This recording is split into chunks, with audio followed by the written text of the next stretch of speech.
Boa noite, gente. Boa noite, bom dia e boa tarde, né? Porque vocês podem assistir depois em outros horários. E hoje a gente está começando uma live semanal que montamos eu e dois amigos de escola e que hoje são grandes profissionais. Então a gente montou essa live que vai ser semanal, cada semana com um tema diferente, que vai se chamar Os Três às Quartas. Então, assim, toda semana a gente vai ter um convidado para conversar com a gente, um ou dois convidados. Hoje, excepcionalmente, serão dois convidados. E vai ser, assim, uma live em que a gente vai trocar ideias e jogar para as pessoas decidirem, darem as suas opiniões, questionarem. Então, assim, vai ser um bate-papo legal e espero que vocês gostem. Quem sempre vai ficar fixo aqui, toda semana, vai ser eu, Carlos Santana, conhecido também como Professor Carlão. Sou bacharel em Geografia, professor licenciado em História e Geografia, e fui diretor-geral de uma escola estadual, sou professor da rede pública, tanto do Estado como aqui do município de Rio das Ostras. E a gente também vai ter sempre fixo a nossa querida Neuma Camargo, né? Que é psicóloga, olá, pedagoga e agora também escritora de grande sucesso, né? Que vai sempre estar com a gente toda semana. O nosso amigo Ciro Reis. Fala, Ciro. Ciro já estava... Olá, pessoal. Boa noite. Ciro, que é doutor em Geografia. Aliás, o Ciro, ele é cientista social, mestre em História e doutor em Geografia. Trabalha na UF, não é, Ciro? Na UERJ. Na UERJ. E nós três vamos sempre estar aqui juntos, né? Sempre com convidados, assim, toda quarta às 19 horas.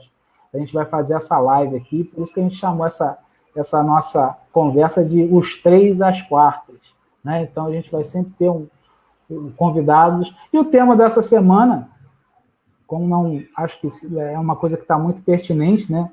Que é a questão da volta às aulas em plena pandemia. Então, a gente vai discutir hoje sobre esse assunto com as opiniões de cada um de vocês. A gente está aqui para falar sobre esse tema, mas as pessoas que vão ouvir, que vão participar, vão ter as suas próprias decisões, as suas próprias opiniões. Eu, particularmente, tenho uma opinião mais ou menos já formada em relação a isso, mas é importante a gente ouvir outras pessoas, né, sobre o tema. E é por isso que a gente está convidando aqui a professora Elisa. Cadê Elisa? Olá, boa noite. Elisa, ela é pedagoga e professora da rede municipal do Rio de Janeiro, né? E também o professor Ian Navarro, que é doutor em Geografia e diretor pedagógico do Colégio Pedro II de Realengo, né, Lê? Boa noite, gente. Obrigado pelo convite. Então, esses são os nossos convidados. E a primeira pergunta que eu queria fazer para todos que estão aqui, né, que eu acho que é a pergunta que a gente tem que abrir esse debate, é como é que a gente vai voltar às aulas sem vacina? É possível? E eu queria que vocês comentassem sobre esse assunto.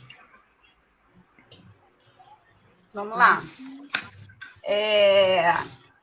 Difícil, né? Um tema polêmico, muito difícil. Primeiro, boa noite a todos, né?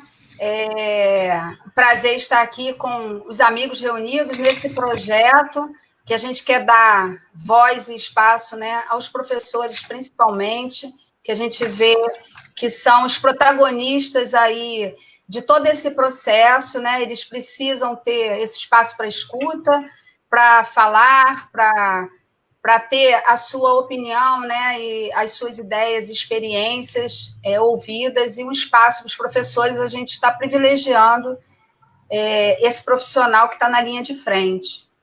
E aí a gente vê que são muitas demandas para essa volta às aulas, muito difícil, assim, a gente vê que a preparação do espaço físico talvez não seja o mais difícil de se fazer, né? A gente sabe que tem todo um investimento, porque a escola que os alunos deixaram lá em março não é a mesma que eles vão estar encontrando agora quando eles retornarem, né? Então, esse investimento, ele é feito para toda a parte física de preparação, de cuidados, para seguir os protocolos, e a gente vai estar trazendo aqui uma abordagem também da questão da saúde mental, né, dos professores, dos alunos, falar um pouquinho sobre isso, e sobre todo esse cuidado que a gente precisa ter com esse profissional, o professor. Todos precisam de cuidado, mas o professor vai estar nessa linha de frente, né, recebendo os alunos com as suas demandas e ansiedades. Então, a gente está abrindo esse espaço aqui e vai falar sobre isso ao longo da nossa live aí. Vejo como um momento difícil e delicado. É importante até que você tenha uma visão, como psicóloga da questão, né? Isso é muito importante. Então, isso aí, assim, a minha formação em psicologia, pedagogia, a vivência, né, dentro de escola, e eu poder compartilhar, e tudo que a gente também está vivendo nesse período, porque nós estamos aqui com a proposta desse programa, mas a gente também está passando por todo esse processo, vivenciando todas essas questões. Nós também somos pais, temos os nossos filhos aí, né, nas escolas, então a gente está vivendo junto com eles também esse processo do ensino remoto, ou dos que não estão conseguindo frequentar a escola. E, assim, bem interessante que a gente trouxe aqui a visão da Elisa, a professora Elisa, que traz essa visão do município, o professor Ian, que traz essa visão do federal, toda essa articulação para a volta às aulas, né? O Ciro, que traz essa visão da questão da graduação da UERJ, o professor Carlos, que tem essa vivência, né, no Estado, né, como professor e como gestor. Então, a gente vai, ao longo da nossa live hoje, trazer todas essas questões, né? São muitas, a gente pontuou aqui algumas, e mais para frente eu vou estar falando um pouco mais do que eu elenquei aqui, que eu acho fundamental para esse cuidado com o professor, né, nessa volta. Então, a gente vai estar... Eu trouxe 3 palavras, vou deixar as palavras aqui para que a gente, ao longo, possa ir fazendo esse desdobramento, né? Eu trouxe autoconhecimento, autocuidado e acolhimento. Eu vejo como muito importante para a gente cuidar desse profissional que vai estar na linha de frente. De todos, mas principalmente do professor. Ciro? Bom, boa noite a todos, boa noite, Carlos Antônio, Neuma, Elisa, que conheço desde a década de 80, é isso, gente, já faz um tempinho, não, né? Não precisa falar assim. Estamos ali no terceiro pré-vestibular, né? Começo de nossas vidas profissionais e de formação. O Ian, que tive o prazer de conhecer na época do doutoramento, a gente participou da primeira turma de doutorado de Geografia da UERJ, é um grande prazer recebê-lo aqui também. E aí o tema realmente é complexo, como o Neuma colocou. O Neuma vai trazer sempre uma visão mais da psicologia, da filosofia, da pedagogia, e o meu papel aqui é trazer um pouco da política, da economia e do aspecto mais sociológico dos assuntos que a gente vai travar. Não que a gente não possa invadir a área um do outro com determinado cuidado, mas a gente vai poder trocar essas ideias aqui. Hoje são mais ou menos 160 países no mundo, de acordo com a ONU, que estão com aulas paralisadas. Desses 160 países, 100 países não têm sequer plano para retorno. A gente tem dados agora do IBOP, do Datafolha, que informam que a maioria dos pais não querem o retorno ou temem o retorno dos filhos para as aulas. Temos pressão das escolas privadas para retornar, obviamente, porque também é um negócio, interfere. Então, temos aí um mosaico, né, um caldo de cultura complexo para a gente poder debater hoje aqui e falar um pouco sobre o tema. Elisa? Boa noite a todos e todas. A gente vai tentar, né? Porque falar de retorno num momento em que a pandemia está ainda em curso é meio dicotômico, né? É meio estranho, né? Porque a gente está falando que, ao mesmo tempo que a educação ela tem que ser prioridade, Por outro lado, a gente, quando fala da educação como prioridade, parece que a gente está deixando a saúde como secundário, e não é. Né? Assim, a gente clama primeiro pela saúde do humano, né? Aí depois a gente vai pensar o que a gente pode fazer para resgatar esse humano, né, nos seus aspectos educacionais, sociais, né, psicológicos. Mas se esse humano não estiver aqui, nada fez sentido, nada valeu a pena. Então, realmente é muito complicado você, vendo a quantidade de óbitos, né, que são alarmantes, pensar em retorno. Parece que a gente está botando uma pedra na pandemia, né, enterrando a pandemia e falando, não, agora que já passou o pior, não passou o pior, tá ruim pra caramba, né? E as inúmeras tentativas de outros países de retorno, né? E a gente vai fazer isso a custo de vidas humanas, né? Não importa, nesse momento, contabilizar se são crianças, se são jovens, se são idosos, são humanos. Então, acho que é muito importante a gente não perder essa questão humanizada da gente, né? Porque é o que está acontecendo. Eu vejo interesses né, de diferentes aspectos, mas o humano está ficando em algum lugar. O humano está se perdendo. Então, isso me preocupa muito, né? Porque quando a gente fala de escola privada e escola pública, a gente já está fazendo essa separação, né? A gente está falando de humano. Se a gente sempre frear, né, e resgatar essa ideia do humano, a gente começa a ter a vislumbrar algo que seja, assim, palavra de ordem para o momento. Planejamento. É planejar. A gente teve 5 meses, 6 meses que podia ter sido planejado e não foi. E com uma observação, é importante a gente lembrar que, assim, agora mais do que nunca é importante colocar na pauta que esse planejamento tem que ser eterno, porque, assim, a gente vive num mundo em que as pandemias elas vão aparecer. Exatamente. Né? Com certeza não vai ser a última. Enfim, elas vão aparecer, isso é um fato, a ciência mesmo diz isso. Então, a gente tem que estar preparado para que a gente possa, de verdade, enfrentar novas pandemias, né, que virão, isso é certo. E outras que já aconteceram, né? A gente teve o Ebola, né, que foi algo muito potente e que o mundo poderia ter cuidado disso para que a gente não estivesse vivendo o que a gente está vivendo hoje.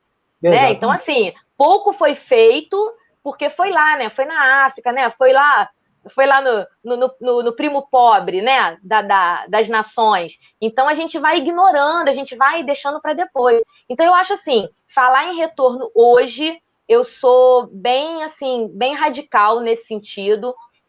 Não vejo possibilidade de retorno em 2020, né? E, quiçá, início de 2021, se nada realmente eficaz for feito por enquanto. Então, assim, nesse ponto eu sou bem radical. Ian? O ruim de ficar por último, na hora de falar, é que todo mundo já falou um monte de coisa que eu concordo, né? Eu não vou ficar repetindo aqui. Até suas experiências.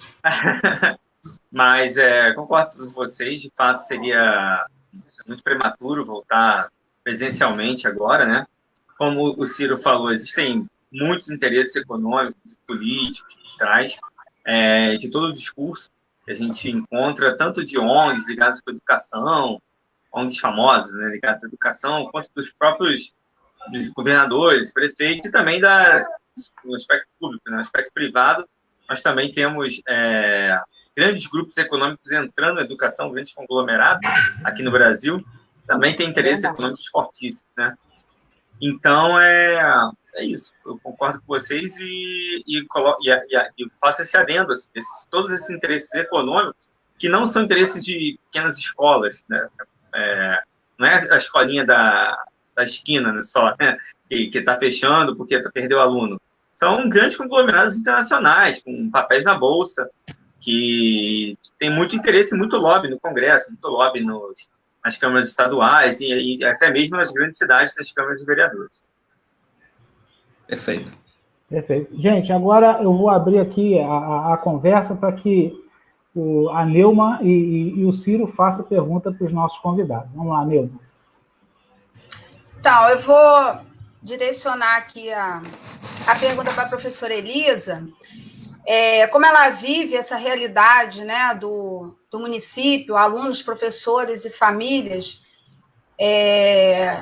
como ela vê essa volta, possível volta às aulas, né, como ela mesmo já colocou, né, antes, tivemos aí quase 6 meses, e muita coisa não foi feita, não foi programada, mas para esse público do município, né, esses alunos e professores e familiares, como é que a professora Elisa vê essa possível volta? Né? Como se encontra hoje esse público da escola municipal e como você vê na condição que se encontra e que já se encontrava antes, né, o ensino nas escolas municipais, como é que você vê essa volta, essa possível volta?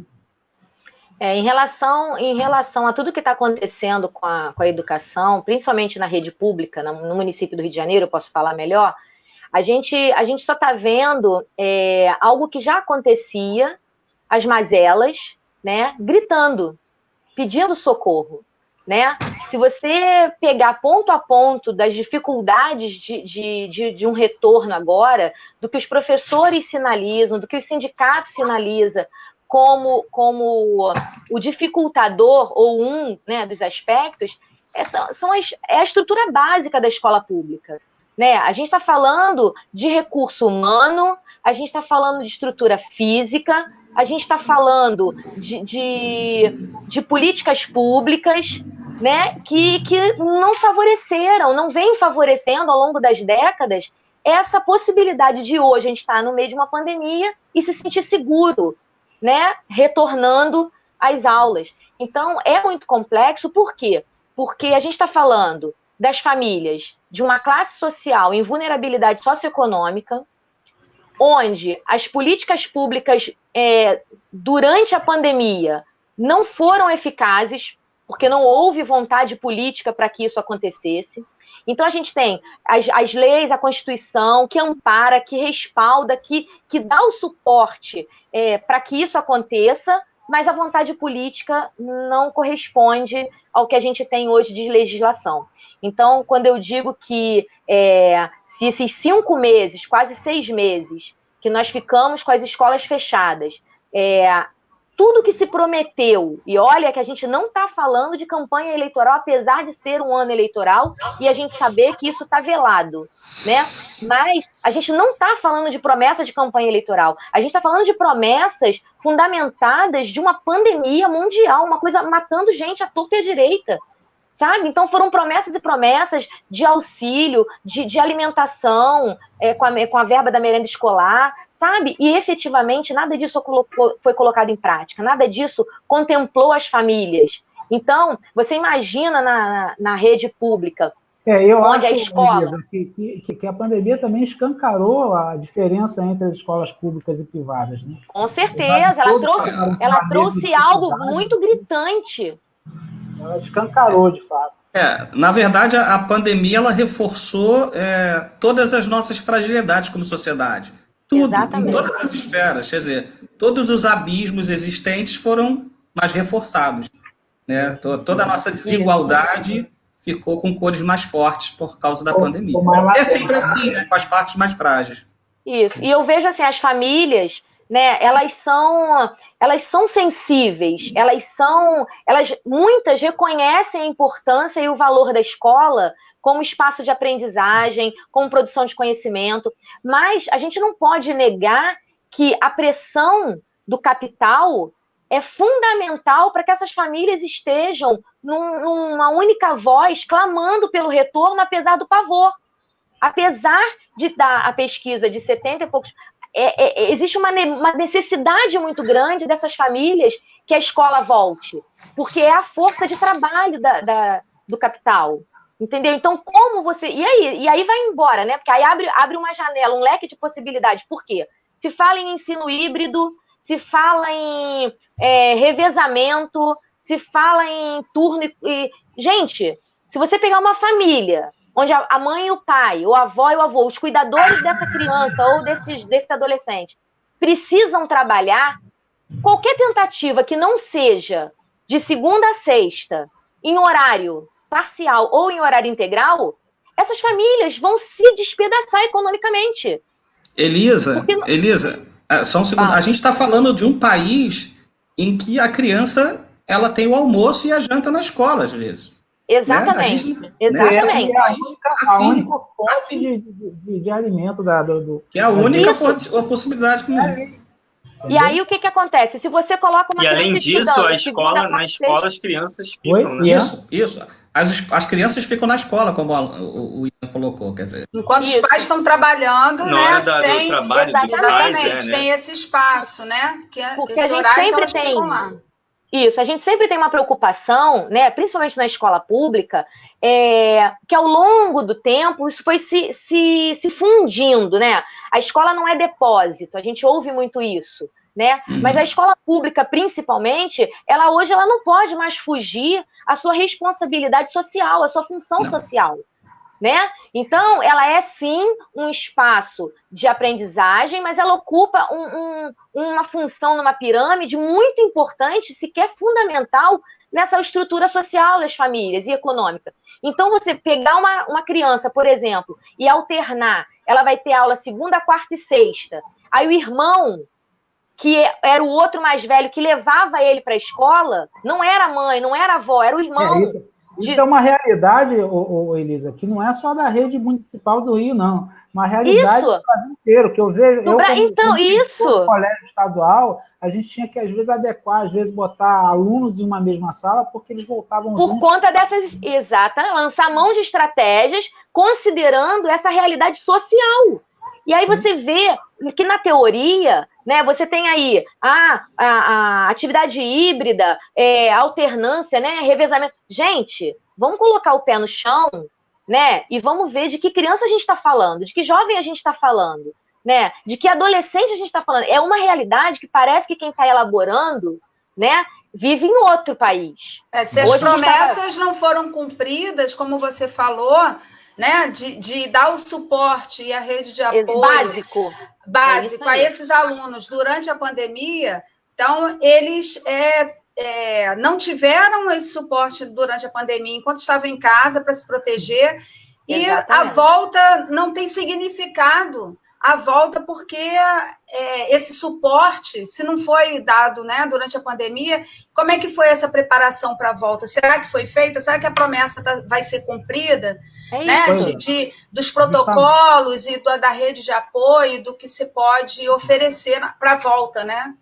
Eu conheço alunos, só para concluir, eu conheço alunos que, nesse momento de pandemia, onde insistem nas atividades remotas, que eu chamo de colcha de retalho, né? Porque não é EAD, não é ensino, é qualquer coisa para se passar o tempo e dizer que a gente está produzindo educação, conhecimento, que não é.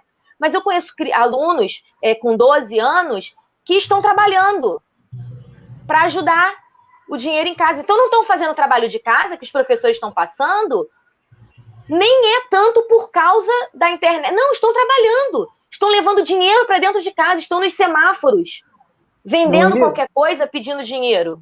Deixa eu só fazer um comentário aqui antes de passar para o Ciro, do Marcos, que ele fala que enquanto a educação não for uma política de Estado intocável, com largo apoio de todos, seremos sempre relegados aos desmandos da economia. Na verdade, eu sempre acreditei que a educação ela é a solução de todos os males, sejam eles sociais, econômicos, porque não existe outra forma de você mudar a situação de um lugar, de um espaço, de um país, se você não investir em educação. Então, assim, chover no molhado enquanto a gente não botar o pé no chão e levar a educação a sério. Ciro, fala aí a sua pergunta. Uma pergunta para ele, não só também confirmando um pouco o que a Elisa estava falando anteriormente, quer dizer, o retorno e todos os métodos que estão sendo apontados como saídas ou paliativos, eles são só isso mesmo, eles são paliativos, quer dizer, eles não resolvem o problema de todo mundo, que a gente tem um país extremamente desigual, a gente tem diferenças entre as entidades particulares, né, e as públicas, e isso vai desde o ensino fundamental até a universidade também. Nem todo mundo tem acesso à internet, nem todo mundo tem as melhores condições para poder estudar em casa, as pessoas precisam trabalhar, a renda de todo mundo caiu, Quer dizer, é uma situação realmente muito complexa. E eu queria saber exatamente o Ian, que está na direção pedagógica do Colégio Pedro II de Realengo. Obviamente, o Ian não pode responder por todo o Colégio Pedro II, mas eu queria saber um pouco sobre a experiência particular dele, como eles têm atuado nessas ações pedagógicas que, de certa maneira, se não resolvem o problema de todo mundo, também são um certo tipo de contato com os alunos em período de isolamento. A gente tem visto que, assim, naqueles dados que a gente está colocando, que, assim, não existe uma diferença entre... Só para reforçar um pouco mais a Elisa também, não existe uma diferença significativa de renda entre os pais que não desejam voltar. Todos os pais querem a vacina antes que os filhos voltem às escolas, né? Entre renda não há diferença, mesmo aquelas famílias com até um salário mínimo e daqueles que recebem mais de 5 salários mínimos, tudo está em torno da mesma coisa. A única diferença significativa que eu vi nos dados que eu levantei, curiosamente, e aí é um pouco do espectro político, aqueles que se dizem mais à esquerda, quase 86%, esses não querem voltar antes que tenha vacina. Já aqueles que se dizem mais conservadores e de direita, o número cai bastante, 60% querem voltar. E a gente pode ter várias interpretações sobre isso, né? Eu diria mais que é mais um espírito coletivo de um lado e um espírito mais individualista do outro, que não está muito preocupado com as questões coletivas. Mas a pergunta para o Ian é essa, se ele acha quais são as alternativas, o que ele tem feito lá no Colégio Pedro II, e como é que eles estão encarando essa realidade num colégio que tem lá muitos alunos, nessa expectativa de retorno, de não retorno, e o que eles estão fazendo lá.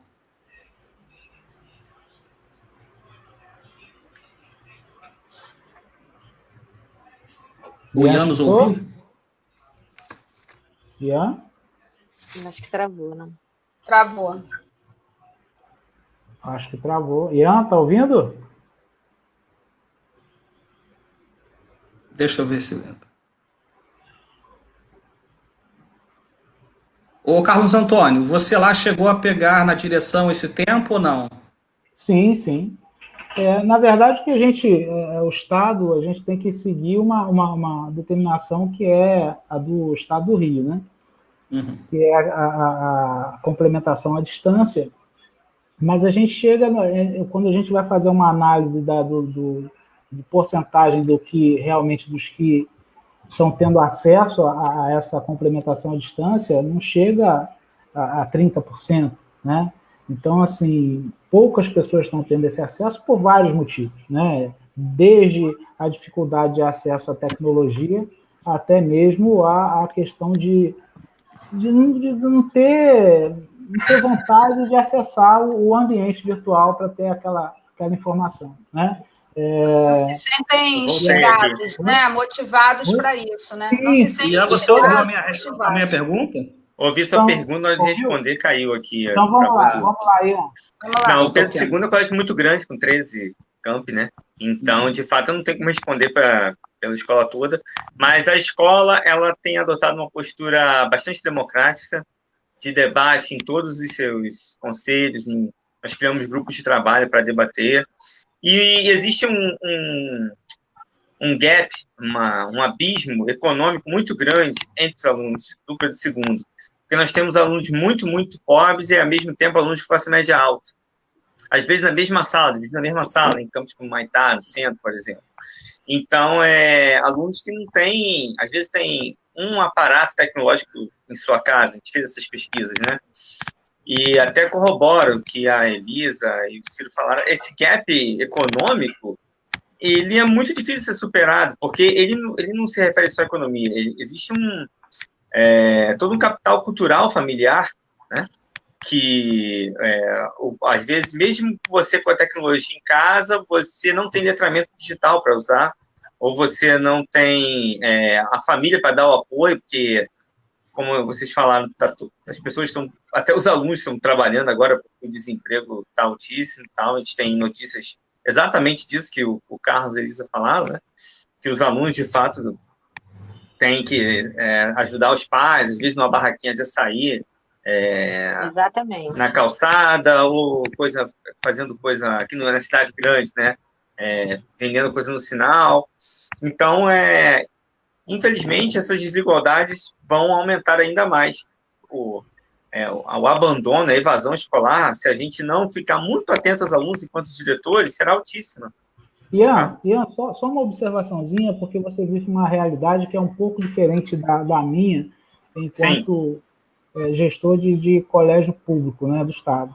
A gente tem, dentro do Estado, uma certa uniformidade em relação aos alunos, né? É claro, você vai ter alunos de uma classe um pouquinho mais alta que a outra, mas essa disparidade que você mostra aí, que existe dentro do Pedro II, dentro de uma mesma sala, raramente a gente vê num colégio de rede estadual.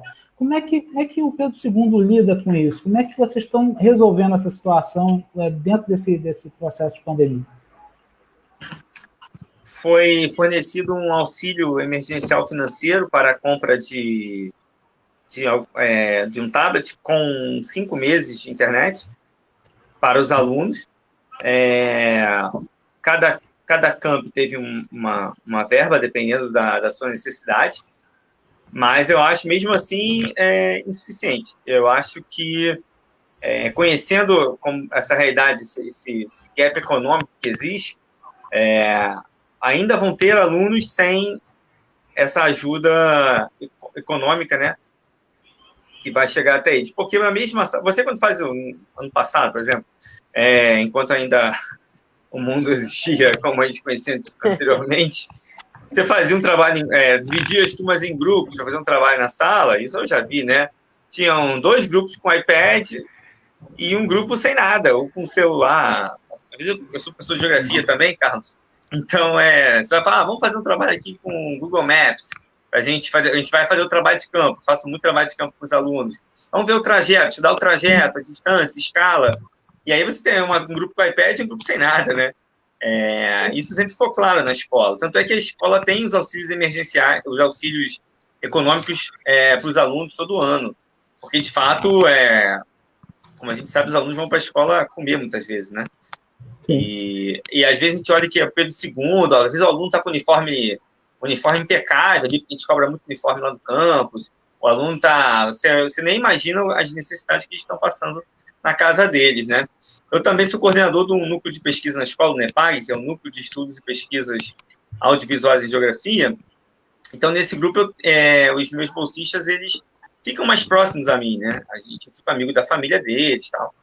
E aí, muitas vezes, a gente tem mais acesso a esse tipo de problema. E os professores, às vezes, nem imaginam, porque o professor é um trabalho... Ele entra na sala ali para dar 2 tempos por semana com os alunos, com conteúdo enorme, a escola é muito conteudista, né? E a gente nem consegue conversar conhecer a realidade de todos eles. Então, de fato, a forma que a gente tem de fazer isso é através desses auxílios econômicos para os alunos. O André Santo, antes que eu passe uma pergunta para todos aqui, perguntou aqui o que vocês esperam da educação nos próximos anos. Eu acho que a gente pode diluir essa resposta de acordo com o que a gente vai comentando aqui, porque... Qual o recorte temporal que ele dá para a gente responder? É verdade. Se o André der um tempo largo para a gente tenta responder. A gente consegue. Eu estou esperançoso se a gente usar eras, tá bom? Eu vejo que a gente já está vivendo aí muitas transformações, né? E não sei se a gente pode chamar de futuro, mas talvez um futuro aí um pouco disfarçado, que chegou antecipadamente, né? Então, acho que a gente já está vivendo, experienciando e tendo que ter as soluções e buscar soluções para o que está acontecendo, né? Então, a gente já está um pouco nesse cenário da pergunta dele aí, né? Olha, eu sou muito otimista, tá? Eu acho que a gente vai ficar com um legado positivo em relação a tudo que vai ter que ser feito de emergência, de desespero. Eu estou muito otimista em relação a isso, tanto em relação à saúde como à educação. Olha, Elisa, eu gostaria de ter esse otimismo, porque eu acho que essa pandemia, ela acelerou processos que estavam já em curso, né? Muito ligados ao neoliberalismo. Hoje, nas instituições privadas, o professor está sendo massacrado. Muitas demissões. Tem uma expressão agora que as grandes empresas de educação estão usando, que é o ensalamento, que é você demitir vários professores e colocar todos os alunos em uma sala com o professor, ganhando, claro, a mesma coisa, né? Então, é um processo que já vinha acontecendo de forma mais lenta, né? Com o aumento da educação à distância no Brasil, especialmente no ensino superior, e depois, agora o Conselho Nacional de Educação também permitiu que isso fosse para o ensino básico, né? Então, eu acho que eu não consigo, gostaria de ter sua esperança, mas eu não consigo vislumbrar um quadro positivo. Meu medo é justamente esse, assim, algumas empresas aqui da região de Macaé descobriram que é muito mais econômico deixar o funcionário em casa, trabalhando em casa. Eles descobriram nessa pandemia que é possível, algumas empresas, claro, que a coisa funcione dessa forma, e isso gera uma economia. Então, assim, que esse processo também seja passado para as escolas, e aí isso vai, de fato, gerar um desemprego muito grande para os professores, porque você vai ter um professor, ou seja, você vai transformar a coisa meio que não descomplica e a coisa complica. Né? Na verdade, deixa eu só fazer uma... queria também ser otimista como Elisa, invejo seu otimismo com todas as minhas forças, assim, queria tanto ter esse desejo, mas realmente eu estou muito pessimista com tudo. Eu acho que a gente entrou, de fato, acelerado pela pandemia, na questão da educação como mercadoria, como a gente nunca viu. Né? A gente nunca viu. A minha pergunta é, será que a gente nunca viu? Será que a gente nunca viu? Como a gente está vendo... Foi desvelado agora. Isso. O meu otimismo ele está diretamente ligado à luta. Tudo bem. Eu entendo essa interface. Entendo. O que eu estou querendo dizer é que, por exemplo, eu tenho a experiência de estar trabalhando no CEDERJ. Né? Eu dou aula de Geografia Econômica num consórcio de ensino à distância que é público e que tem uma função assim magnífica. A gente consegue ir para lugares no estado do Rio de Janeiro. Eu sou aluna do CEDERJ, eu sou pedagoga formada pelo CEDERJ UERJ. Então, assim, eu sou professor do CEDERJ desde 2014 e o papel do CEDERJ no Rio de Janeiro, eu costumo sempre dizer que a gente está na linha de combate contra as privadas que chegam nesses lugares onde ninguém vai. Isso. Então, o CEDERJ tem assim, um papel importante nisso. Exatamente. Ao mesmo tempo, quando a pandemia chega, e a gente já vivia antes da pandemia esse processo do ensino híbrido, do EAD, o Ian falou sobre o ensino básico, mas ele foi para o mestrado, ele foi para o doutorado, quer dizer, o projeto ele encampa a educação como um todo, né? Virou um grande negócio. E essa questão do EAD, ele traz junto a precarização do trabalho, que é o que o Ian estava falando, né? Então, a gente nós temos amigos aqui que já passaram por isso. Quem dava aula de disciplinas mais básicas, essas disciplinas viraram disciplinas online e os professores foram mandados embora, então eles têm uma aula gravada que resolve lá 4 períodos de uma universidade. Quer dizer, então a gente chegou num processo de precarização do trabalho, e aí o EAD tem essas duas coisas, só essas duas perninhas, Carlos. É isso. Ao mesmo tempo que ele é um elemento de luta e de resistência para chegar em lugares onde nenhum outro chegou e que a gente pode chegar antes das privadas, ele também é uma porta muito grande para a precarização do trabalho do professor. Então, é uma contradição. E, Ciro, também até o Marcos comentou que as empresas de telecomunicação elas não deram conta na pandemia da internet para as pessoas, né? Isso nas cidades grandes, assim, se a gente faz uma live aqui, às vezes trava. Aliás, nós estamos assim, em janeiro, internet... né? Imagina em Casimiro de Abreu, Miguel Pereira. Vocês não acham que a internet tinha que ser de graça, gente? Com certeza. A internet hoje, para o mundo que a gente vive, ela tinha que ser de graça, né? De graça. E é cara, né? Não é barato. Ela é cara. Gente, vamos lá. Vamos mudar um pouco o rumo, que é o seguinte. A gente sabe que se o retorno acontecer, ele vai ser cercado de protocolos, né? Então, a gente vai ter uma quantidade enorme de ações que a gente vai ter que preparar a escola, não só do ponto de vista físico, mas também a questão dos alunos, enfim.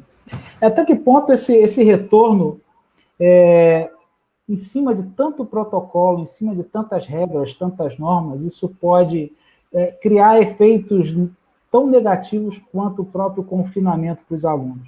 Eu falo isso assim, a gente não só os alunos de idade mais, né, de 15, 16, mas principalmente as crianças de alfabetização, enfim. Até que ponto esses protocolos eles podem criar efeitos que não podem ser, de repente, piores do que o próprio confinamento? Eu vejo, fazendo um link com a fala do Ian, né, quando ele traz essa questão de não estar tão otimista, principalmente com a situação do professor, né, sendo altamente massacrado, né, nesse momento aí, pelos grandes grupos, pelas particulares, né? Então, eu vejo que é um momento realmente de fragilidade do professor, tanto esse que está sendo massacrado e cobrado, né, quanto aquele professor que está sem condições de trabalhar, né? O professor lá que a Elisa conhece, tantos que não têm condição nem porque o município não oferece ou porque o Estado não oferece. Então, é um momento de fragilidade em todas as áreas, né, para esse professor. A questão da biossegurança, a questão financeira e principalmente ou também, né, e também é a questão da saúde mental. Então, esse retorno que o Carlos coloca para a gente, os alunos e os professores não vão encontrar a mesma escola que eles deixaram em março, né? Eles vão chegar numa escola que tem uma série de restrições, uma série de não pode muita coisa. O que se pode fazer na escola nessa volta é muito pouco, né? Tem muito mais coisas que eles não podem fazer, professores e alunos, e é preocupante, porque planejar uma estratégia de volta, planejar a volta, cuidar dos protocolos, né, como as escolas particulares estão contratando empresas que vão trazer soluções para que se cumpra os protocolos, né, como tem que ser feito, de toda a parte de higiene, de treinamento dos funcionários. Ok, isso vai ser feito e a escola já vai estar muito modificada por conta disso, né? Então, o ambiente já não vai favorecer essa demanda de ansiedade que o aluno está para voltar. E o professor também, né? Mesmo aqueles com seus medos, as suas ansiedades. Então, eu vejo que o principal é cuidar do professor, acolher o professor antes dele estar... O professor jamais ele pode retornar ao mesmo tempo que o aluno para a sala de aula. Jamais, é inconcebível. Ele não pode pisar na escola no mesmo momento que o aluno, no mesmo dia. Sabe aquela ideia de quando a gente está fazendo adaptação na creche com filho pequeno? Quem tem filho aqui e já passou por essa experiência, sabe? Que você vai aos pouquinhos, cada dia você leva seu filho um pouquinho para a creche. É esse o cuidado que a gente tem que ter com o professor nesse retorno. Ele precisa pisar na escola antes dos alunos chegarem, ele precisa se sentir seguro, ele precisa se acostumar com esse ambiente, ele precisa encontrar os seus pares, os seus parceiros de trabalho e saber que eles também têm as mesmas angústias, as mesmas ansiedades, os mesmos medos. Estamos aqui falando de uma possível volta, que não é fácil e que talvez não aconteça, porque o cenário está mudando todo o tempo. Né? Talvez não aconteça, a gente já está quase aí, daqui a pouco chegando outubro, será que vale a pena? A gente também precisa se questionar todos, né? Será que vale a pena essa volta? Então, a gente precisa cuidar do professor, ele precisa estar em contato ali, ter esse acolhimento, ter um espaço de diálogo, de escuta, ele precisa trazer as suas ansiedades, os seus medos, as suas inseguranças, para que lá no primeiro dia de aula, junto com os alunos, ele esteja seguro e um pouco mais tranquilo para receber as demandas, né, que vão chegar. E que, na verdade, a gente não sabe o que vai acontecer nessa volta. Né? Todo o preparo e planejamento está sendo feito, mas a gente não sabe o que vai acontecer, a gente não sabe quantos alunos vão retornar, a gente não sabe o comportamento dos alunos, aqueles que optarem ou estiverem na escola. A gente não sabe o professor que vai chegar na escola e quando vê os alunos, se ele vai dar conta, né, de administrar toda a demanda que ele vai receber, a demanda afetiva, a demanda das ansiedades, a demanda das histórias de depressão, a demanda das dificuldades, a demanda do luto e das perdas, como a professora Elisa trouxe para a gente, né? Que as famílias... A gente teve um comentário, o Carlos colocou um comentário de uma professora que teve a família, né, infectada. Então, são muitas as demandas para que esse professor dê conta. Então, ele precisa de uma rede de apoio, ele precisa ter o suporte, né? E para que ele possa dar o suporte para os alunos. Ou seja, não é tão simples, né? Não é muito boa a sua fala, Nilma. Não é tão simples. Hoje até... Não, hoje eu né? estive na escola, nós fizemos uma distribuição de cesta básica para os alunos, eu ajudei, e conversando com os colegas, assim, a gente estava pensando como seria esse acolhimento para os alunos, né?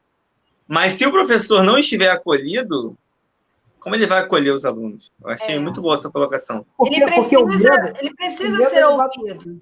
E o medo está permeando todos, não só os alunos, os pais, Sim. mas todos os funcionários, não só professores, como as merendeiras, como o pessoal da limpeza. Então, assim, é um medo que está latente ali, né? Então, você, como gestor, principalmente, você tem que lidar com essa situação com muito cuidado. Elisa, o que você acha? Então, sobre essa questão do acolhimento, independente se é do professor ou do aluno, né? É onde eu falo que esses 5 meses a gente perdeu tempo, né? Porque quando eu falo em planejamento, principalmente nesse momento, é desse tipo de planejamento que eu falo, né? É o planejamento no recurso humano, né? No pensar no humano, no pensar no outro. E de que maneira eu posso fazer isso como gestor público, né? Promovendo exatamente essa rede de apoio. Não tem. As crianças vão voltar com depressão, com pânico, mas não é só e também por conta da pandemia. A gente lida no município com crianças que já chegam nas nossas salas de aula com esses quadros, né? Exatamente. De depressão, de violência doméstica, né? Então, assim, de novo...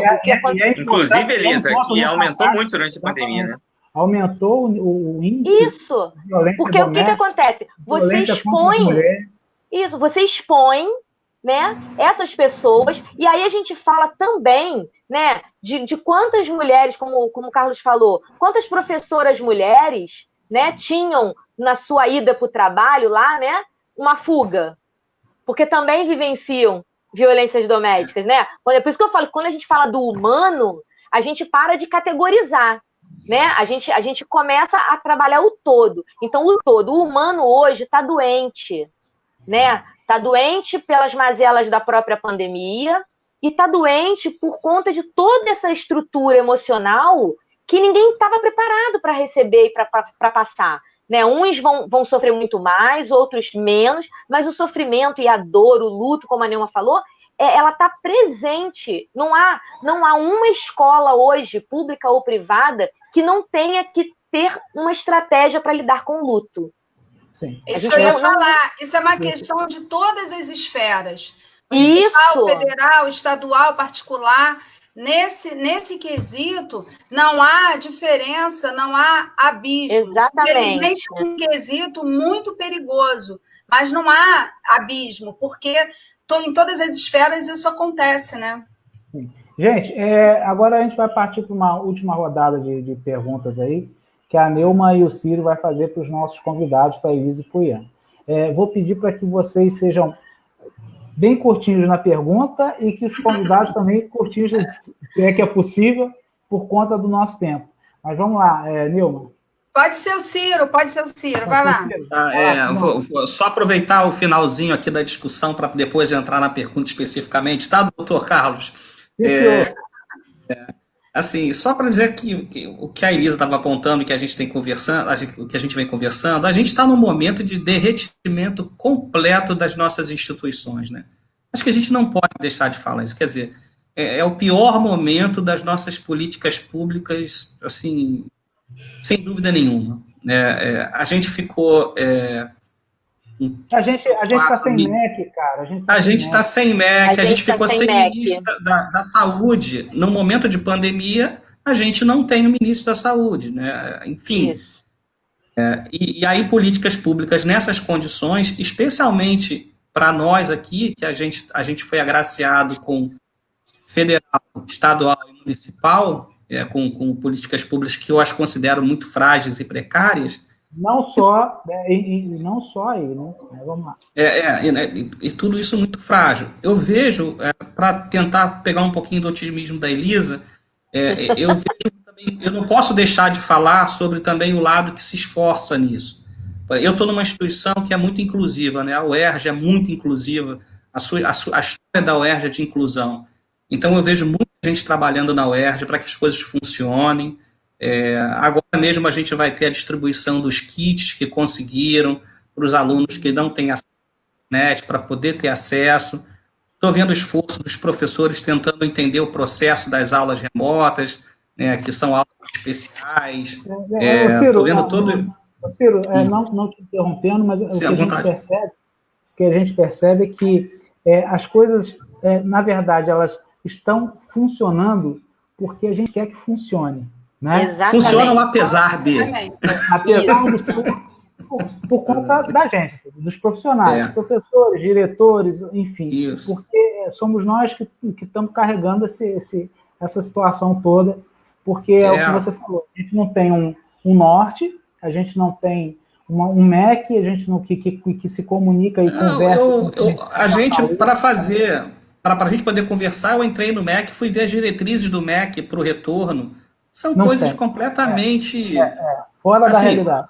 Na medida do possível, deixa a janela aberta. É desse nível que está no MEC. Isso. As orientações de segurança do MEC. Deixa a janela aberta se for possível. Sabe? É assim. Exatamente. Por outro lado, a gente vê esforços aí em um ou outro lugar, né, para que a coisa funcione. A pergunta para o Ian é uma pergunta que a gente, conversando mais cedo, a gente resolveu que seria importante, né? O que você tem, Ian, para a turma ficar mais otimista? O que as pessoas podem fazer nesse momento? O aluno, o professor, os pais, todos esses que estão envolvidos no processo de educação, uma dica, um ar fresco, uma brisa de qualquer coisa boa que você possa deixar aí para que eles possam seguir nessa travessia. O que você tem aí para a gente? Olha, Ciro, eu tenho estudado coisas muito pesadas para tentar entender o que está acontecendo. Mas eu acabei de ler, semana passada, um livro que ele é um livro de filosofia, mas um livro bem...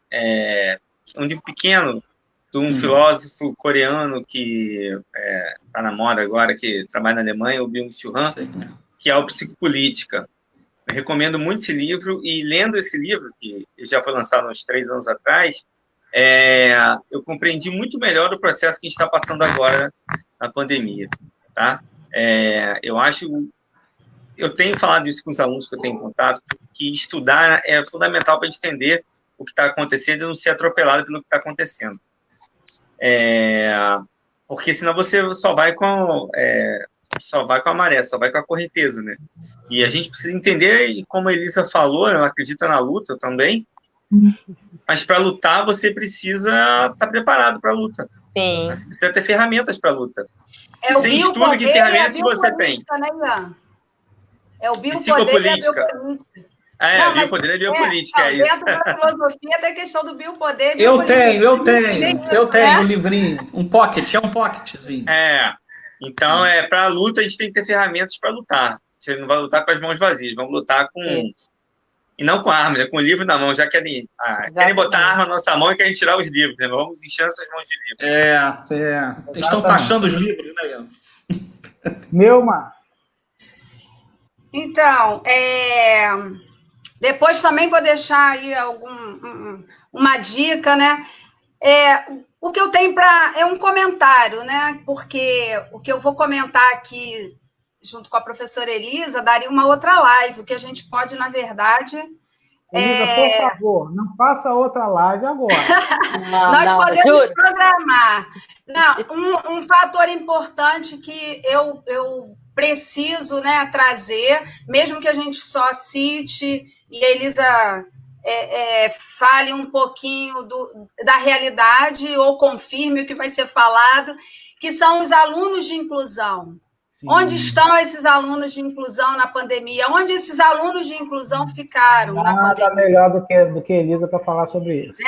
Então, seria a palavra da professora Elisa, que tem uma larga experiência com educação inclusiva, né? E a gente ressaltar esse público, né? Que ficou aí um pouco, ou talvez totalmente à margem, né? Totalmente à margem. Esforços estão sendo feitos pontuais, não sei, o movimento no município, no estado, no federal, mas, na particular, eu até respondo por um trabalho que eu faço de mediação, é muito difícil,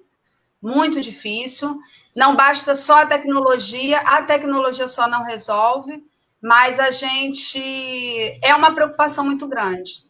Então, Até porque, Neuma, são casos tão específicos de cada um, né? Não dá para você... A gente tem esse problema na escola também. É muito difícil, não é um pacote, assim, cegos, surdos, não é assim. Não. Cada um tem uma especificidade muito grande. Para você ter uma ideia, aluno autista já parte daí que ele não é... Cada autista é de um jeito, cada um é cada um.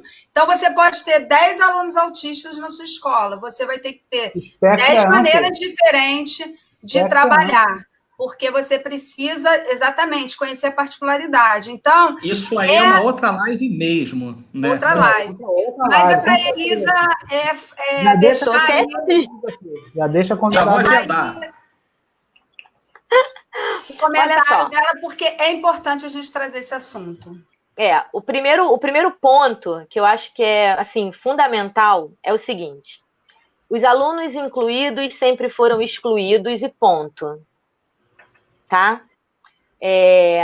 Na minha experiência como mãe de uma menina de 23 anos com paralisia cerebral, trabalhei mais de 10 anos no município do Rio de Janeiro com educação especial nas diversas deficiências, com cego, com surdo, com autista, com deficiência intelectual, com paralisia cerebral, deficiência física, aluno incluído em turma regular, classe especial, educação de jovens e adultos. Eu posso dizer para vocês com toda certeza, gente, o que se fala de inclusão nunca foi inclusão, né? Você estudar um pouquinho sobre incluir dentro da educação não é o que se faz ou o que se fez. Se fizer, até agora o que foi feito foi integrar, né? Eu pego um indivíduo, coloco ele em qualquer contexto e ele que se vire para se adequar ao contexto em que ele está inserido. Então, isso não é inclusão, isso é integração. Inclusão é algo muito maior. E aí, quando a gente trata de uma pandemia, a gente reforça de novo, né, naquele conceito das mazelas que sempre tiveram ali presente, a coisa vem de uma forma muito mais clara, muito mais intensa. E aí a gente ouve nas várias discussões que já aconteceram, inclusive com os grupos de trabalho da Prefeitura do Rio de Janeiro, né, cogitar a possibilidade dos alunos especiais serem os últimos a voltar. Ora, então vamos pensar, por que seria esse aluno especial com deficiência o último a voltar? Por uma questão de segurança de saúde? A gente não tem indicativo de que o aluno que anda, que fala, que enxerga e que ouve não teria, né, não passaria pela dificuldade numa pandemia de ser contaminado, tal. Em termos de aprendizagem, se eu considero que esse aluno com uma deficiência, seja sensorial ou não, que ele demora um tempo maior para aprender, então eu estou deixando ele cada vez mais distante do processo de aprendizagem, quando eu digo que ele é o último a voltar. Então é incoerente, né? Não entra na minha cabeça. Eu sempre digo assim, se eu posso dar uma dica, quando se pensa em inclusão, é assim, ó, tudo que você tiver que pensar, pensa no cara mais comprometido que você conhece. Se você for capaz de pensar soluções para ele, todos os outros se beneficiarão com aquela ação. Eu não preciso pensar em dois mundos diferentes. Eu não preciso pensar num mundo normal e num mundo deficiente. Eu penso naquele indivíduo com mais dificuldade ou com mais necessidade para aquele contexto e solucionando aquilo ali ou buscando estratégias que vão te dar o caminho, os outros vão se beneficiar. Então, assim, o que eu vejo hoje são, na prática, né, na escola pública do município do Rio de Janeiro, existem os estagiários, os agentes de educação especial, os intérpretes, as salas multifuncionais, que são conhecidas também como sala de recursos. E aí, o que acontece? Não existe suporte tecnológico que dê conta desse aluno em casa, porque senão eu estou dizendo que toda essa rede, esse suporte, pode jogar fora. Porque em casa, essa família não tem esse suporte. Então não vai dar conta. Se lá na escola, que são os profissionais, né, que são habilitados para isso, precisam dessa rede de apoio, imagina essa família que está com um cara lá surtando, que está com um cara que a família não está conseguindo medicamento, porque está tudo fechado, porque não tem o plano de saúde, porque depende do SUS, e toda essa rede do SUS que tem a ver com saúde mental está precarizada. Então, assim, dizer que o cara, eu estou sendo professora, vou entrar lá online, vou botar uma atividade e o pai do meu aluno, a mãe do meu aluno vai fazer. Não vai. Não vai. Sim. E aí volto, né? Existem esforços solitários, né? Tanto das famílias como dos profissionais, mas que não seguem uma orientação de política pública, não seguem uma orientação, como o Ciro mesmo disse, a gente não tem o referencial, a gente não tem o norte para seguir. Cada um fazendo aquilo que acha melhor, porque tem uma afinidade, uma intimidade com os alunos. Né? Mas não infelizmente, quando a gente não tem um norte, por mais que às vezes a gente tente fazer na boa intenção, o desencontro acontece, né? Isso, então, assim, isso. Porque fica cada um correndo para um lado. Então, é importante, quando eu bato nessa tecla, as pessoas, mas você está falando mal. Não é falar mal. Eu queria que tivesse, pelo menos, um mínimo de norte, que é o MEC, tivesse um mínimo de norte, trabalhasse junto com o Ministério da Saúde, ou seja, que a gente tivesse a quem acompanhar. Então, fica uma coisa meio louca, porque fica cada um correndo para um lado para tentar resolver uma situação. Não só nós, como professores e profissionais, como também quando a gente fala sobre a esfera municipal, estadual, ou seja, cada município fazendo de uma forma, cada estado fazendo de uma forma. Você pega o estado do Rio, por exemplo, onde os municípios são muito próximos, então, assim, existe uma integração entre os municípios para que se resolva essa situação, então realmente é muito complicado. Não, e a desculpa de que, como o STF liberou para estados e municípios terem certa autonomia, como se isso eximisse o governo federal, né, de qualquer obrigação e responsabilidade no sentido de... O governo federal, ele tem que dar o norte, esse é o papel Exatamente, dele. E a partir daí, cada cidade, cada estado com suas autonomias, cada escola, cada gestão com a sua autonomia que lhe é competente, né, que lhe compete. Eu vou além, mesmo com todo o suporte, a gente sabe que mesmo assim os alunos têm dificuldade de acompanhar, mesmo as famílias que têm o suporte, que têm todo o acompanhamento e rede de apoio, é muito difícil. Então, é muito mais amplo, né? Muito mais. Gente, a gente está finalizando aqui a nossa conversa. Primeiro, quero agradecer a presença de tia Elisa, que eu já conheço também já de tempo de adolescente, né? Mas se tornou uma profissional assim de alto gabarito e sabe muito do que fala.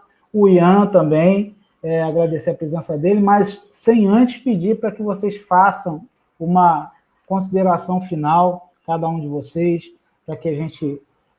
enfim, na verdade, essa live aqui, ela não veio apontar soluções, enfim, é uma coisa que para quem está assistindo, Cada um vai tirar as suas conclusões, vai decidir o que quer ser, como quer fazer, enfim.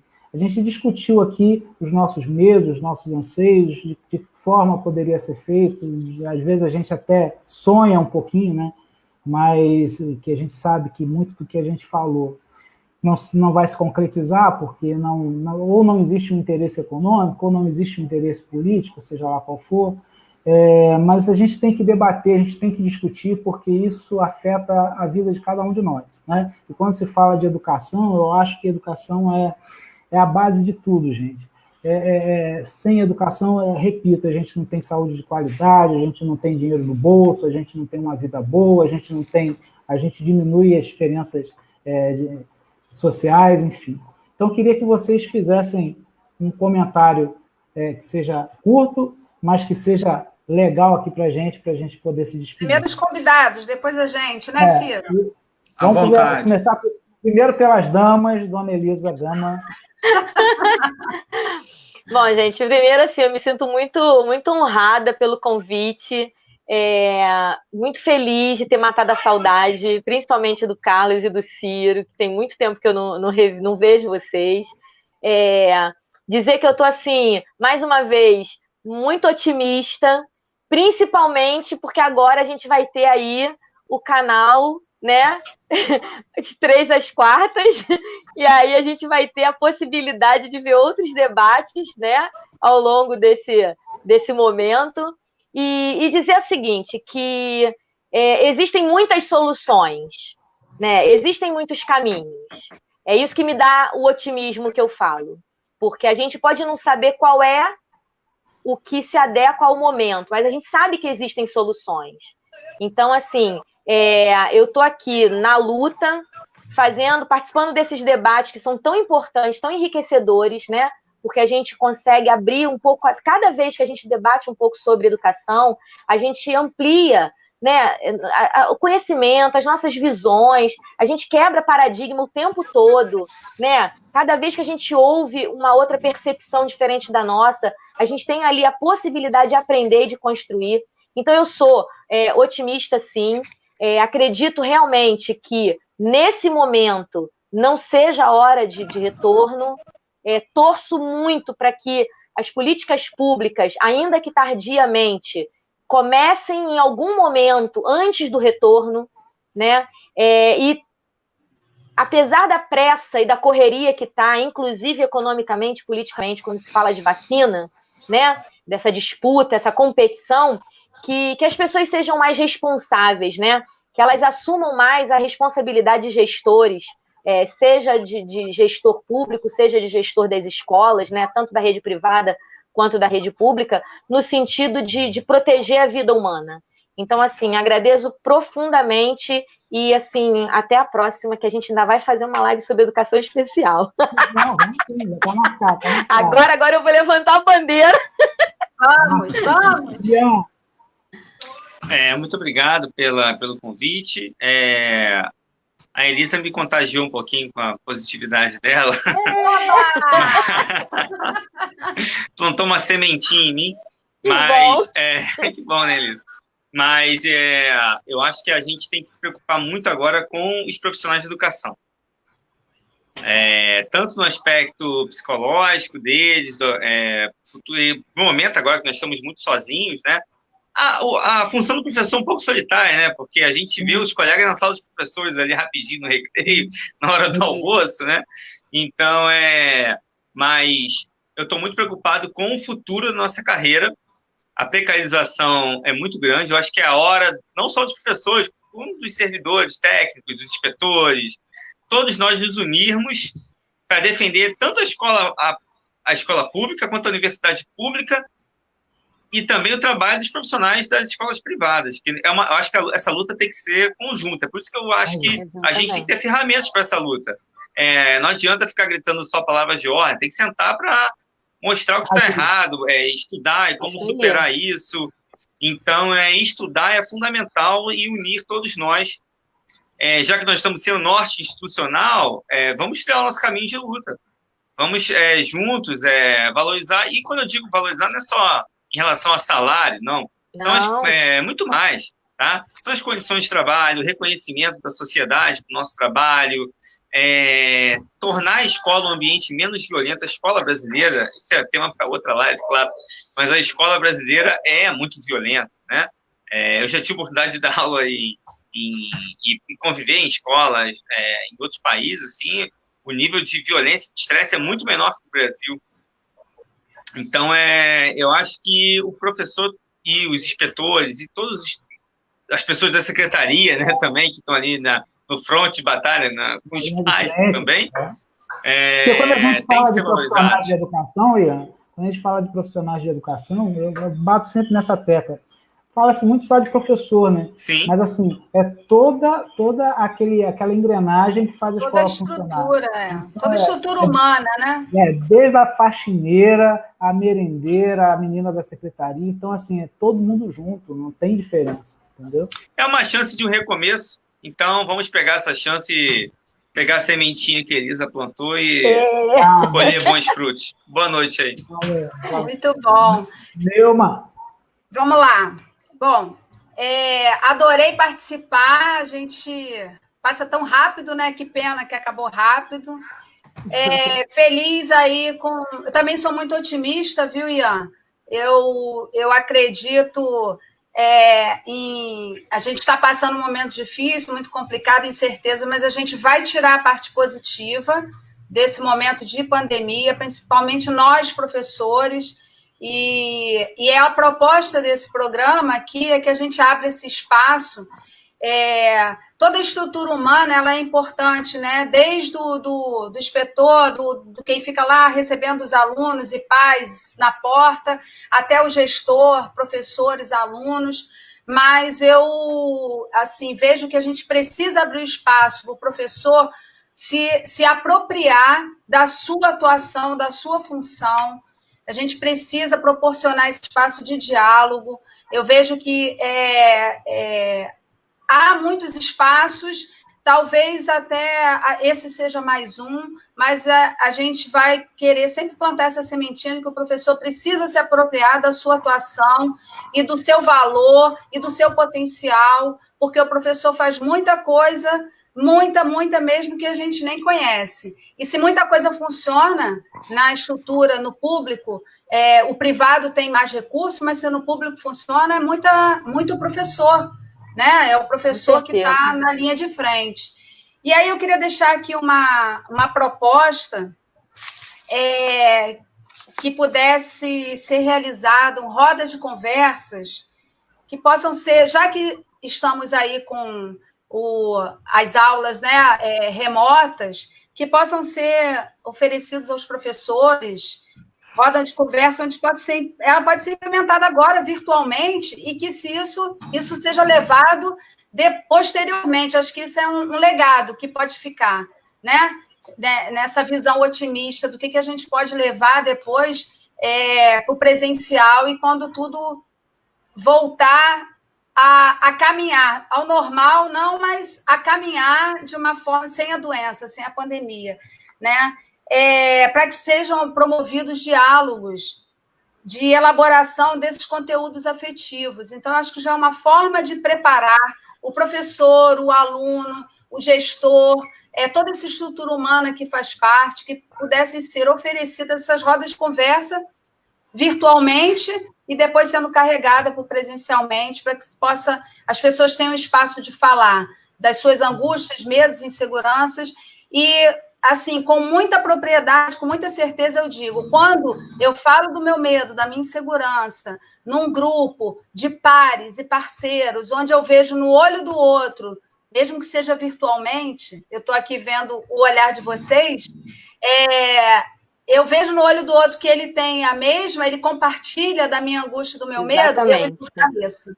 Então, isso é muito importante, para que todos possam chegar lá e receber os alunos com todas essas demandas que a gente já conhece, que a gente já sabe, que elas já existiam e continuaram existindo, e teve mais o Covid para somar a essas mazelas e dificuldades que todos já vivem, né? As depressões, os pânicos e tudo, a violência e tudo mais.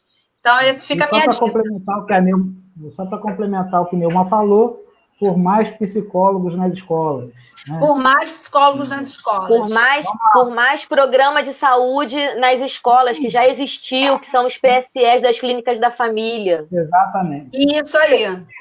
Ciro, vamos lá. Primeiro, assim, dizer que foi um enorme prazer, né? A gente desenhou muito rapidamente a ideia dessa live, né? É como se a gente não tivesse outra coisa para fazer, né? Estamos todos tão Deixa aqui. Professor assim. Mas também isso surge de uma necessidade, quando a gente fala do pessimismo, né? Esse pessimismo também ele é fruto de tanta notícia ruim, né? Que chega para a gente, parece que nada funciona, parece que a gente não tem saída. E, na verdade, essa live é um pouco isso também. É a gente debater para ver se a gente... Né, apontar um respiro e tudo mais. Então, assim, agradecer muito a Elisa, prazer vê-la de novo, saber da luta de sempre, você se tornou uma profissional extremamente competente, é bom rever o Ian, um colega de doutorado, que é muito capaz, um cara muito safo, tricolor, né, todo mundo tem um defeito, ele é tricolor. Temos até um vascaíno aí na live. E temos um Fla-Flu mais tarde. Voltando aqui para o tema específico, primeiro, assim, eu acho que a gente tem que entender que existe a gente está falando de retorno às aulas com ou sem vacina, né? E obviamente, a posição de todo mundo aqui é de que não há possibilidade de retorno seguro sem vacina. A gente entende que o pano de fundo de estudo é uma pandemia que ainda é pouco conhecida, quer dizer, estão ainda descobrindo o que esse vírus é capaz.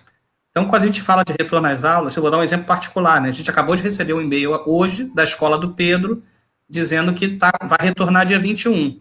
E aí os pais decidem se o aluno volta ou não. Quer dizer, a gente chegou num ponto de falta de norte que as pessoas jogam para os pais, que não são médicos, não são... Eles decidem se o filho vai ou não. E a grande pergunta é, se ele não for, vai ser prejudicado? Como é que funciona? Então, isso mexe com a cabeça dos pais. Mexe com a cabeça do menino. E se ele for, como a Neuma mesmo colocou, e se ele for para a escola, chegar lá, ele não pode sair do lugar onde ele está, vai ter uma tela, ele quer dizer, a parte boa da escola, a escola tem tudo, mas a principal função da escola é socializar, né? Então, esse processo de ação na escola ele vai ser terrível, prejudicial. Então, também quero agradecer a Elisa pelas sementes de otimismo que nessa live, e falando só de questões práticas mesmo, né?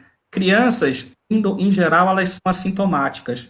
Então, crianças que voltarem para as suas escolas, elas podem carregar vírus para dentro de casa, né? Se elas moram com pais de grupo de risco. Os professores, em geral, são de grupo de risco também. Então, o retorno à escola, nesse momento, onde a pandemia, inclusive, está crescendo, a gente está vendo, por exemplo, Bélgica, França, Espanha, São Paulo voltou ontem. Todos esses voltaram agora. O verão europeu, por incrível que pareça, e aí tem um pouco a ver com essa ideia do individualismo, né? Dessa ideia neoliberal que tomou conta do mundo, as pessoas foram para férias de verão e foram curtir em festas, os jovens saíram. Todos voltaram, o número de infectados voltou a crescer na Europa. Então, se as crianças voltam às escolas hoje também, você aumenta a circulação do transporte, se aumenta tudo, e a gente já está vendo crescer de novo. E num ambiente que a gente não sabe nem se tem reinfecção. Você sabe muito pouco sobre tudo isso ainda. Então, eu acho que retornar é de fato, um temor. Torço para que seja a Sputnik a fazer sucesso, a nossa vacina. E eu acho que só depois de uma vacina mesmo... eu acho que essa Sputnik está mais para a Laika do que para a Sputnik, né? Vamos ver. Eu acho que o grande esforço depois vai ser algo que o Ian tocou lá no meio do caminho, e a gente vai ter que reconstruir, porque, sem dúvida nenhuma, a evasão escolar, que já é um problema, vai ser um problema que vai ficar muito maior depois disso tudo. E a retomada, né? Mas, assim, um prazer, obrigado por vocês terem aceitado, Elisa e Ian, obrigado, Neuma e Carlos Antônio, por encarar esse processo. E os dois vão voltar rápida, aí. E os dois vão voltar para outros temas. Com certeza. Gente, quero agradecer a presença. Rapidinho. Só fazer uma citação antes, Carlos. Em homenagem à professora e minha amiga e irmã Elisa. Uma citação do José Pacheco, educador português, que eu amo. A escola não é um edifício, a escola são pessoas. Muito Agradecer bom. nosso público aí. Ricardo, Então, vamos lá. agradecer a presença de vocês. Assino embaixo tudo que vocês falaram. Acho que não é o momento, a gente não está preparado para isso ainda. Mas é o momento sim de sentar e pensar como isso vai ser feito, né? Disso a gente não pode fugir. E agradecer a presença de Elisa, também há muito tempo eu não vejo, estou vendo hoje, do Ian, do Ciro, da Neuma. Convidar vocês também para a próxima semana, quarta-feira, 19 horas, dos 3 às quartas, e semana que vem a gente vai ter como convidado o professor Paulo Henrique, e a gente vai ter como tema fake news. Então o papo vai ser muito legal. Boa! Então, assim, agradecer Pode a todos. entrar, tá? Vocês podem entrar. Todo mundo participou hoje, volta semana que vem, e com certeza a gente vai fazer outros temas em que a gente vai convidar a Elisa de novo, o Ian novamente, e para que a gente possa conversar mais. Obrigado, gente, uma boa noite. Obrigada, Elisa, obrigada, Obrigada. Ian. Estreamos em Alto Estilo, isso é muito bom. Com certeza. Obrigado, pessoal. Sucesso sempre. E obrigado, público. Valeu, Ian. aí que Valeu, Elisa. acompanhou. Lema. Já... Valeu, um abraço.